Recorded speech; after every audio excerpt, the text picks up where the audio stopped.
Everyone eats out every day, but people don't think about how food arrives on the plate. This is Grounded, and I'm Lauren Mitchell. Join me as we delve deep into the challenges, expertise, and experiences of professionals and innovators in the food service industry. Grounded is powered by the Buyer's Edge Produce Division. Our mission is to provide innovative solutions and excellent service to food service operators. Hi, it's Stephanie Fio, Produce Alliance's CPO. During these volatile markets, we seem to get a lot of the same questions. How long will these volatile markets last? Will fall transition be as volatile as last year? Are we sourcing more contracted commodities from Huron or other regions? Is Produce Alliance a mono-sourcing company or a multi-sourcing company?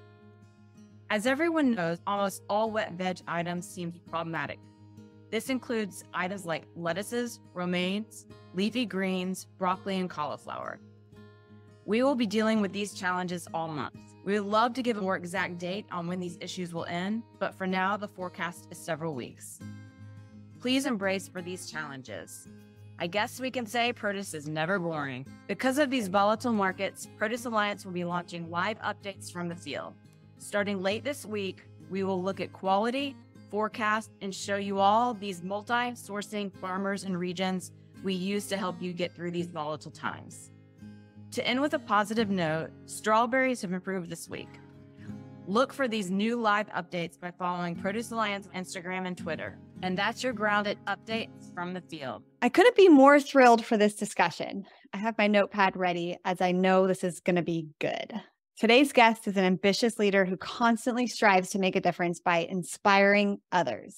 She's recognized as an advocate for strategic change and renowned for the ability to conduct daily business with a sense of humor, yet high level of integrity. She's a leading board member for the National Restaurant Association, Senior Vice President of Supply Chain at Tropical Smoothie Cafe, Kristi Kingery. Hey, Lauren, I'm so glad to be here with you today. Thank you for inviting me here.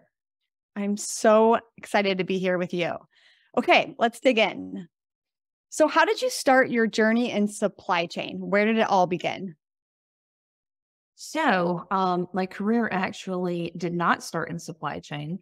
I've been in supply chain / food service supply chain for about 13 years, but my college degree is actually in fashion design and marketing.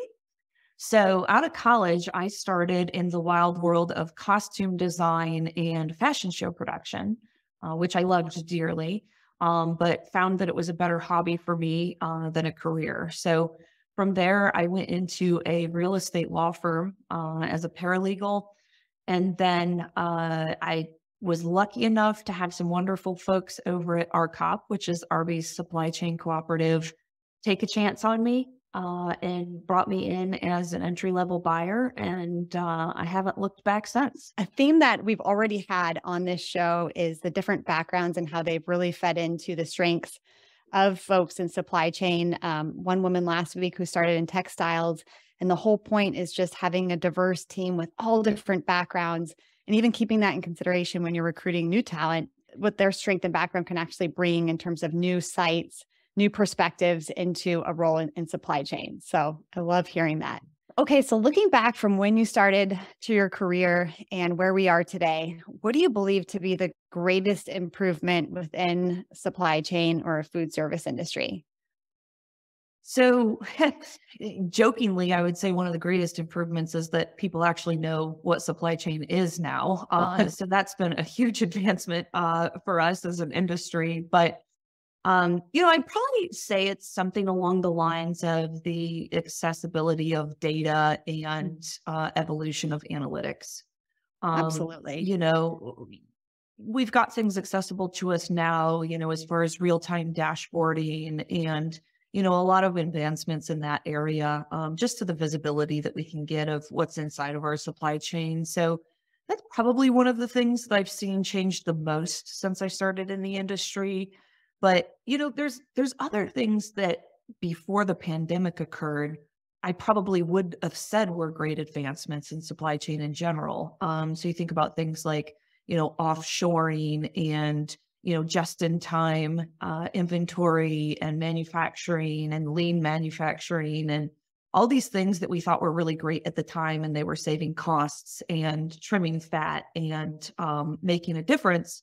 When the pandemic hit, we realized that a lot of supply chains kind of imploded because we trimmed away so much fat that we didn't have a lot of cushion left. So some of those things that we thought were great advancements, maybe we weren't all the right advancements for supply chain, but in general, the industry continues to make improvements, but I think the accessibility of data and the tools to which we can use for analytics have really made a difference for us. Yeah, absolutely. Okay. So my kids always ask the simple question, Mom, what is it that you do? And the easiest way, to your point, in helping people understand what exactly the supply chain means is supporting the path of a product from the source to the end user. Now, taking that into food service, and specifically with produce, it's a highly charged path where the speed and cold chain becomes critical to keeping the quality and the flavor intact. There's limited buffer time, let's say. So in your experience, tell me, especially for your current role with Tropical Smoothie Cafe, what does it take to procure the best with produce? So produce is a loaded topic for us. A lot of times when people say produce, they're really talking about fresh produce. But obviously being a smoothie chain, we use a lot of frozen produce because a lot of the berries and the mango that we use in our smoothies, we pack and freeze that at the peak harvest times, the great time of the year when the products are sweet and the perfect products that we want in our smoothies. So we really kind of bifurcate produce into our fresh produce supply chain and then a frozen produce supply chain. When it comes to fresh produce, you hit the nail on the head as far as the timing goes. And so I'll provide an example here of something that we continue to work on for our supply chain is our bananas. So there's a lot of other smoothie chains that use, a frozen banana or banana puree, and we've chosen to use fresh bananas in our smoothies. And if you think about when you go to the grocery store, a lot of times you'll go get bananas. They're too green, which means the sugars haven't developed. They're not sweet enough. They're kind of hard. They don't taste very good. Or then you bring your green bananas home and 3 days later, they now have brown spots on them. And, you're talking about making some banana bread because that's about all they're good for. So you've got a really, really tight window. So you look at all of these tropical, subtropical regions where bananas are grown, and you've got to get bananas from those growing regions all the way to tropical smoothie cafes in the United States. And you've got a really short window of perfect peak ripeness on fresh bananas. So when we talk about procuring the best, those are the fine details that we are looking at is we want our bananas to be yellow with just a tiny bit of green on the tip. And you've got a really short window to nail that. It's fascinating. I mean, bananas are arguably the most challenging of all produce commodities given their ripening stage. And so to consider that you're able to manage a supply chain with over 1,200 locations that still utilizes fresh bananas in your smoothie, it's very impressive. It is impressive and challenging, but we're up to the challenge.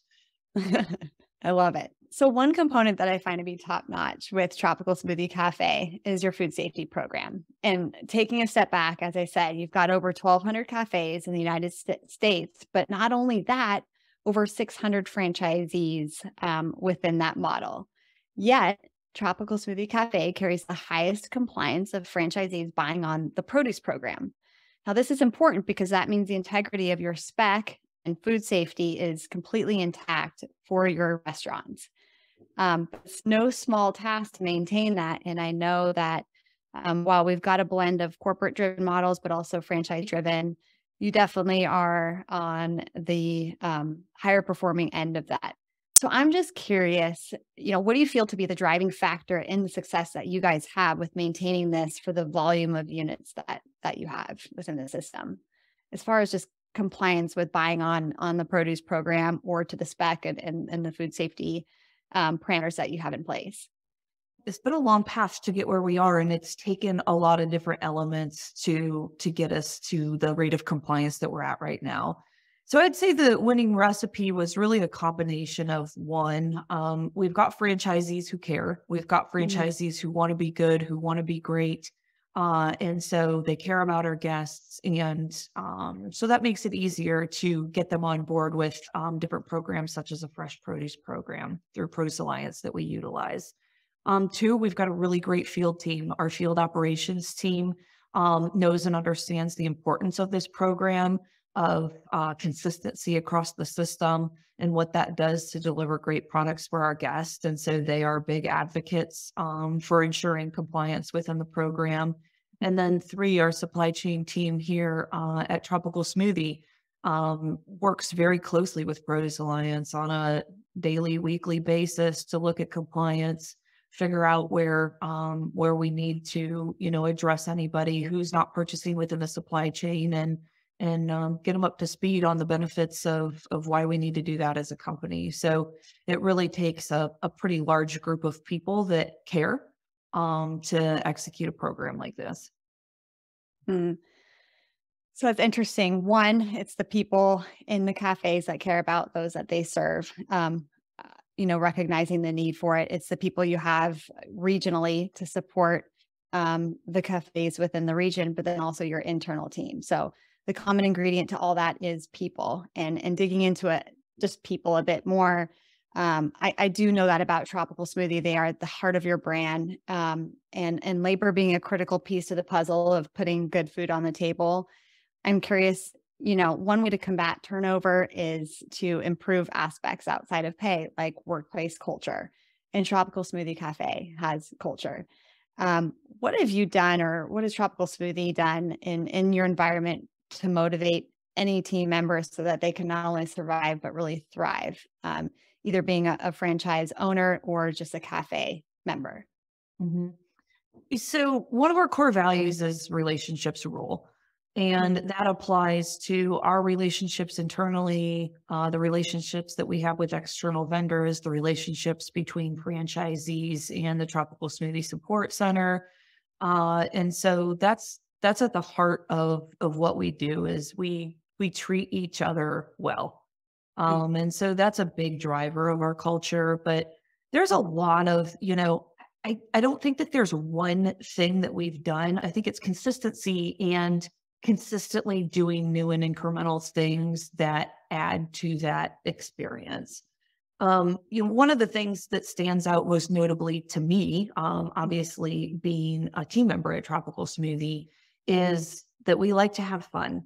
And we like to enjoy ourselves at work. And, we can be silly, we can enjoy ourselves, but we can still get a lot of stuff done and make stuff happen.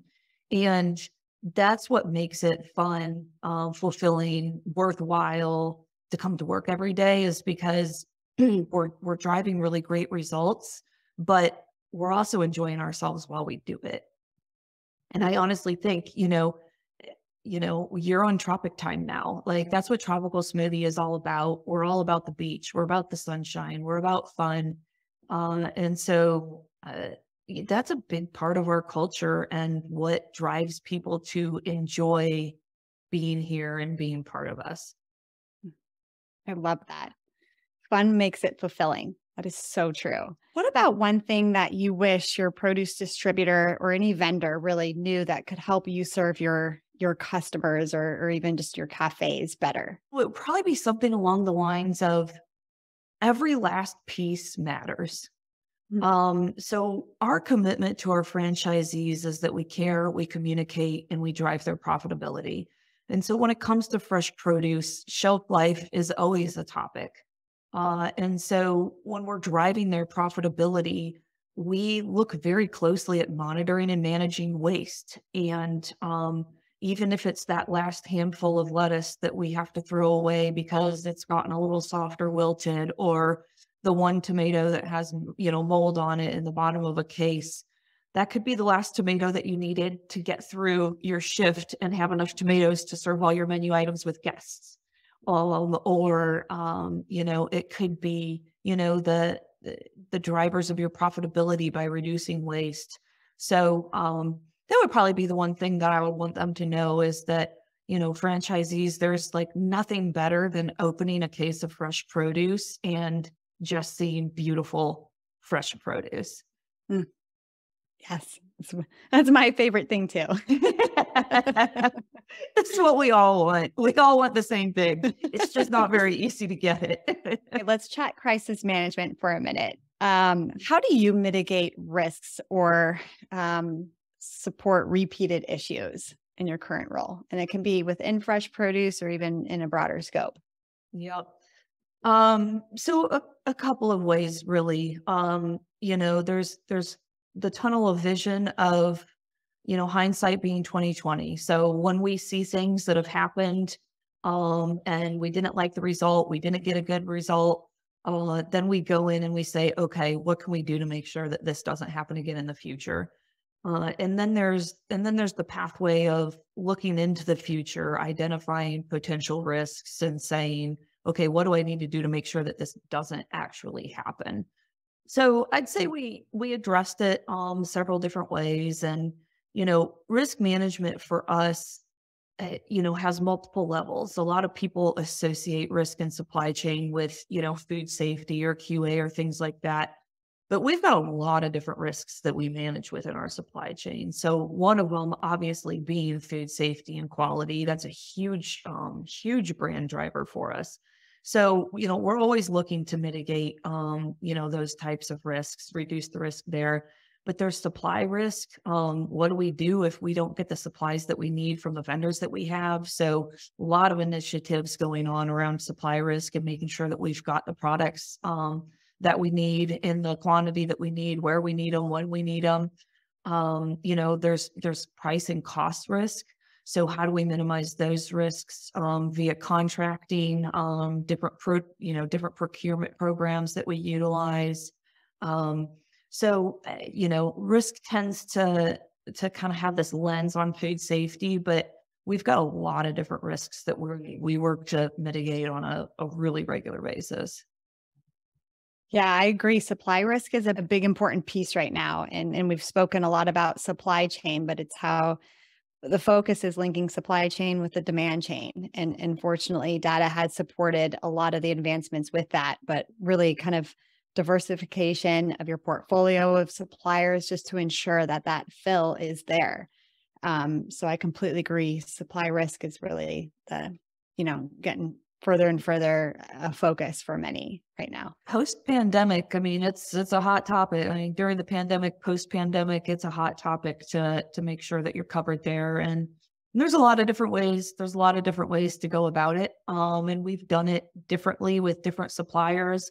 Sometimes it's greater floor stock agreements. Sometimes it's keeping extra inventory in a third-party warehouse somewhere. Sometimes it's bringing in additional or more suppliers. There's a lot of different ways that we've gone about it to secure it. But the end goal is that it's there when we need it. Absolutely.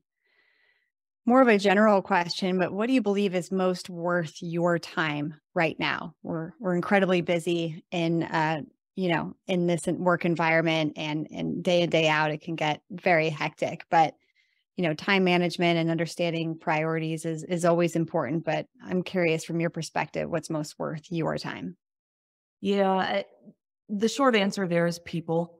When my time is short, that's where it gets focused on. So people meaning, one, my team, our supply chain positions have been very tough, very frustrating for the past couple of years. So obviously a lot of focus on, one, have that fun aspect, making sure that, hey, we're being serious, but we also got to enjoy ourselves a little bit too.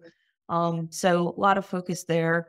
People, especially as it relates to our franchisees, that's somebody that we've always got time for. It doesn't matter what we're doing. I've always got time for franchisees to hear what they're experiencing, because sometimes our beliefs, based on what we're doing, we think something's great, but they receive the products. They see them every day. They feel them every day. They taste them every day. They know what's going on and what they're truly receiving.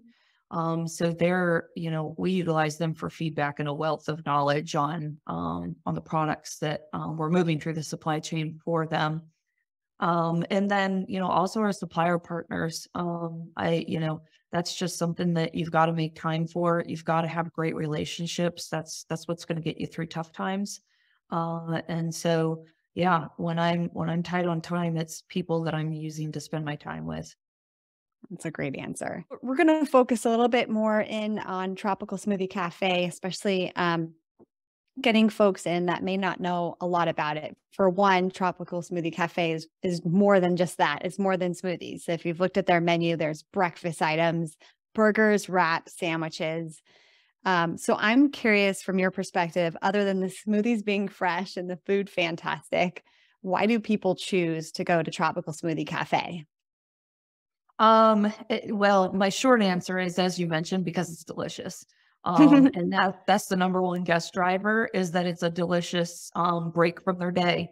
And like I said earlier, when you go to Tropical Smoothie, you're on tropic time now. So we love when you go into a cafe, it's just got a great vibe, right? Like it's open, it's airy, it's fresh, it feels good. It's a break from your day. And so aside from just going in for something delicious, we like it to be a good experience to take a break for yourself too. Absolutely. It's why I still go to Margaritaville. Exactly. All right. So where is Tropical Smoothie Cafe headed in 2023? What is the focus? One of our key focuses right now is on profitability for franchisees. So obviously, we've had, a lot of highly inflationary environment, as everybody else has seen, over the past couple of years. And our commitment to them is that we help them drive profitability. So a lot of internal initiatives around helping them, reduce costs, manage waste, manage their P&Ls to increase their profitability. Another big one that we're focused on is speed of service and improving that so that guests have that great tropic time visit. They're in, they're out, they got what they wanted. And then, success for us is always brand growth. So last year we opened 158 new cafes. This year we're slated to open even more than that.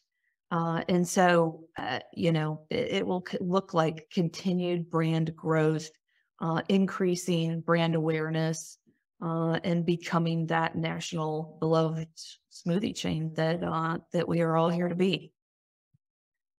Off script, but I am curious as we manage many restaurants that are starting to look beyond the US. Do you know if Tropical Smoothie has any plans in the 5-10 year to go overseas at all, or stay just within the United States? So it's something that we've explored. We've explored with great depth. Right now, we feel like we have so many more opportunities left in the United States that there's not necessarily a need to complicate the model at this point in time. But we've had a lot of interest from franchisees in opening international locations. We do believe that our cafes would do really well internationally. So Sure. My belief is that we will get there, and that we will get there in the future. Right now, we don't have a defined timeline for it, and we feel really good about the opportunities that we still have in the continental United States here. Absolutely. Yeah, I wouldn't have asked if I didn't think it was a possibility. I think Tropical Smoothie would do great, but just like I tell my friends who try and plan fancy vacations overseas, I say there's still so much to explore here in the US. Exactly. Awesome. All right. So talk to me, a major promotion that Tropical Smoothie does every year is the watermelon mojito, and it involves watermelon and mint, and it's delicious, and it's just for a short burst of time. But again, you're dropping in a new item, watermelon, into the supply chain that needs to expand across multiple state lines. We have 50 different distributors set up to support all of your individual cafes. So it's ensuring that product's in stock and to spec. But outside of LTOs, just general investments into a change in the menu. Talk to me about that process. What do you and or your team members do to go about that process, and what might drive that change? Yeah, so we've got a product development team, and all of our major departments are represented within that PD team. Supply chain, operations, menu development, our chef, all of that. So that PD team is the engine for innovation within the system. So one, it's driven by guest insights. Most importantly, is that we develop things that our guests are looking for from our brand. And, it really is a group effort in the sense that, marketing is the product development team is always pushing us to find something new and different and better. And if you look at our menu, especially our LTOs, we have a lot of exotic things that we put on the menu. We do dragon fruit, we do star fruit. When's the last time you drove by a star fruit farm? It's not happening in the United States, right? So they are things that are not easy to get your hands on. You can't procure them very quickly. They have specific harvest times in specific regions. And so it takes a lot of planful, thoughtful work to make these things come to life. So, innovation is really important to our franchisees. It's really important to our brand. And it's provides a source of something new and exciting to our guests. And so we are always looking to push the envelope and do things there. And what we strive to find is the healthy balance between, it's new, it's rare, it's exotic, it's exciting. Our guests want it with supply chain bringing us back down to earth. Hey, Right. like we've got to have shelf life on it. Hey, we can't do this in March because the growing season is in the summer. And in March, you're not going to get good sweet fruit.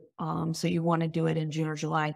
And so that's where we work together as a team to really kind of develop out these concepts and what really makes sense. So the watermelon mojito, which has been one of our evergreen top brand selling smoothies, we do it in the summer because in the summer you can get watermelons, and watermelons are good and sweet in the summer. So we always have to look at all of those little nuances of availability on these products so that we can bring them to life at the quality and cost that we need to drive those menu sales.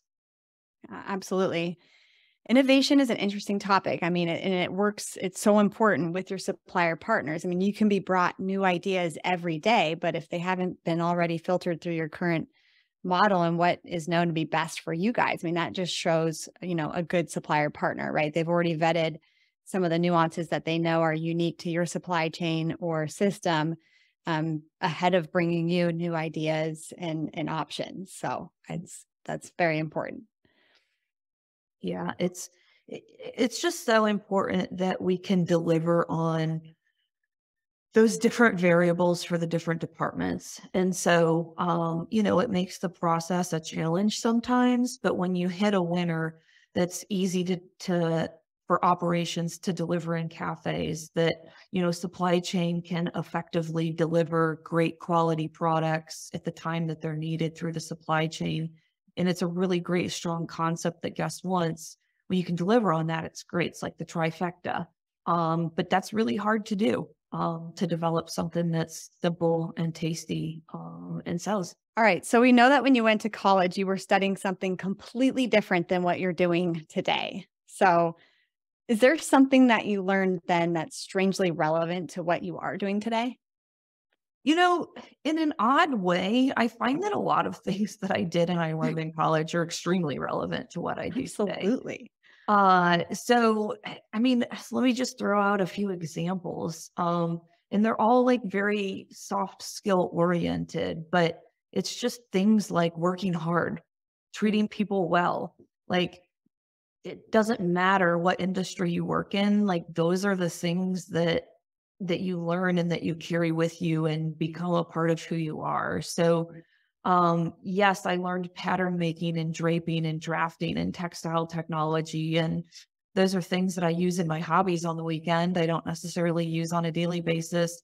But there's also a lot of, times where I find that my creativity can lend itself well. When I do presentations or put together PowerPoint decks or things like that, like it's all things where I get a chance to leverage a certain amount of creativity. And then color theory becomes suddenly relevant again when I'm designing slides or a presentation. So lots of little stuff. But yeah, all those experiences build to make you who you are. Absolutely. Absolutely. Next question's on mentorship. Desi Saniva said that something you told her once you start climbing the ladder, always have a hand reached out behind you to help pull the next person up. So I'm curious if you have a mentor, and if so, tell me something that you've learned from them that's been very impactful. So I wouldn't say I have one mentor. I would say I have a really great network of personal advisors who have been advocates for me when I wasn't in the room. And so I'll throw out a couple of names because they're people that have been very important to me. David Cox and Keith Anderkin, when I was at Arby's, Charlie Luzion, who's got me involved in Brinker and a lot of different organizational things outside of just day-to-day business. And so they've all helped me in different ways. But I think, one of the most important things that they did for me was take a chance and trust me and trust that I could do it. And that they were willing to speak for me when I wasn't in the room, and give me opportunities and bring opportunities to me. And so, I talk about climbing the ladder. And I talk about it a lot. Like one of the things when I was growing up that my mom always said to me was, don't step on people on your way up the ladder because you'll meet them on your way down. I love that. And no truer words have been spoken, because at some point you're climbing the ladder and at some point you're going to take a couple steps back and then you'll start climbing again. But what I've always said is, you don't ever really climb the ladder. Somebody's there helping to pull you up. You're not climbing the ladder alone. And so one thing that I have always advocated for is, one, to realize when you have people ahead of you that are holding out their hand to help pull you up the ladder, and to have appreciation for that, because it's something that they're doing for you. But to also remember that you got to turn around and hold your hand out for the next person that's coming up behind you. And that's where work becomes fulfilling. The things I do on a daily basis are great and they're fulfilling. But the things that I often remember most and value most about what I've been able to do in my career is the times that I've been able to hold my hand out for somebody else, and then, give them that foot in the door, help them get, a new opportunity or something. And then to be able to watch them succeed is a very pleasurable experience, a very fulfilling experience. So I use that. I use that quite a bit, that analogy quite a bit. And I continue to believe that it stays extremely relevant. There's no better compliment than someone taking a chance on you. I love that you said that. Look, there's a lot of people that have taken a lot of chances on me throughout the years. And I never forget to continue to be grateful for that, because the success I've had in food service supply chain is, quite frankly, completely based on all of those opportunities that somebody was willing to give me a chance and take a chance on me. To wrap up here, a couple questions. What daily habit keeps you grounded? So the fallacy in that question is assuming that I am a grounded person. But let's just pretend that I am a grounded person. I don't think that there's one. I think it's a combination of things. And so here's my recipe. One is that I do hot yoga. And I have actually found that to be incredibly beneficial on multiple levels, Yeah. where I can really just kind of detox out the world for a little bit. And that made a huge difference for me. So that's one of them. Another one is that I've really had to teach myself to stop worrying about things that I can't control. Mhm. And so, spending a lot of time, focused on, things that I can control, and instead of worrying, thinking about things that I can have impact on. And then, finally, I would say making sure that I spend time doing things that I'm good at outside of work. So for me, it's cooking big meals for my family and entertaining. I love nothing more than having a house full of people with a full buffet set out of food. It's work, but I enjoy it. And the other side of that is, as I'm endearingly called a crafter. So anything that I can do that sort of, fulfills that creative spirit and creative side of me helps me, stay grounded and kind of unwind from day to day business, use a little different area of my brain, and use that as a recharge to keep me moving forward. Absolutely. Hot yoga, I can completely relate. And for, again, a multitude of reasons as well. I mean, it's very detoxing, but you can't use your phone comfortably in hot yoga. Nope. I mean, and if you do, it's gross and it's awkward and you just feel uncomfortable doing it. It's just, No, and my studio has it. They have like a no cell phone policy, which is great. And I usually go in, 15 or 20 minutes before class starts because I have like one specific spot that I like. And so I always go Mhm. in early so that I can get my spot. But it is like 15 minutes and the yoga that I do is actually dark and candle lit. Mm. And it is just 15 minutes of just nothing. Yeah. And you would be surprised how far 15 minutes of nothing can go. And I just can't advocate. I can't advocate for it enough. On the opposite of 15 minutes of doing nothing, let's speed up to a heavy work day. And what kind of tool or strategy do you find in those back-to-back days that can save you the most time? Is it getting up early, the way that you manage your calendar? Can be anything. Getting up early is not something that happens for me. As much as I would love to say, yeah, I get up and I read the newspaper. That's unfortunately not any trait for me. I would say probably my big one is that I use Evernote. It's very similar to OneNote. I find that as I've gotten older, I just have no memory left. Mm. And I try to do too many things often at times, which doesn't help memory either. And so I keep a OneNote tab for every kind of major topic in my life. So here's a list of things that, oh, I want to tell my team in my next team meeting. Here's a list Mhm. of things that, oh, I need to tell my boss the next time we talk. Here's a list of things that, for this person. And, each of my direct reports, I have a tab for it, feedback to offer them, all kinds of different things, all the way down to probably my favorite tab in Evernote is that I actually keep a gift giving tab. Oh, me So too.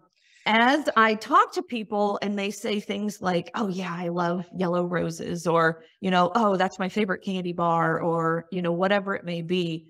I keep notes on all of it. And so when it's time to give a gift or I want to give a gift, I can easily recall special things about people, things that they may want or need or like, and easily deliver that. So really, my hack is a trick to compensate for a lack of memory. The gift giving tab. I love it. It is. I Love got it. it arranged by person. Each person has got like bullet points under them. But I'll tell you what, like when you're, outside of work, like making Easter baskets, buying Christmas presents, it's Mhm. really useful. Yeah, absolutely. Then to the next generation of supply chain or procurement folks, what is your best secret that you're willing to share? I don't have a best secret. This is what's great is that it's not a secret. Like, honestly, my winning combo is 1, you work hard, and 2, you treat people well. And that's it. It's not grand. It's not sexy. It's just the basics. And when you can hit hard on the basics and deliver the basics, you can go far and do a lot. So it's not all about like buzzwords and this new cool thing and being innovative. And those are all nice things, but it's really, be easy to hire, be easy to work with, be a good employee, be a good team member, be a good peer. Be willing to roll up your sleeves and just freaking work. There's a belief that like when you're an executive, you sit at your desk and you tell people what to do. And like, that's not true. It's definitely not true in supply chain. Like, I mean, I can't even tell you some of the things that I've done that were not things that I would think that would be part of my job. But I think it just, that's really what it comes down to. So no secrets here, just nail the basics. Work hard and be kind to people. And then for a burger, what is the produce item you can't live without or highly recommend to be on your next burger? Extra pickles. Extra pickles. And I've ordered burgers like that since I was like 5 years old. Oh. And one of my favorite hamburgers is from McDonald's.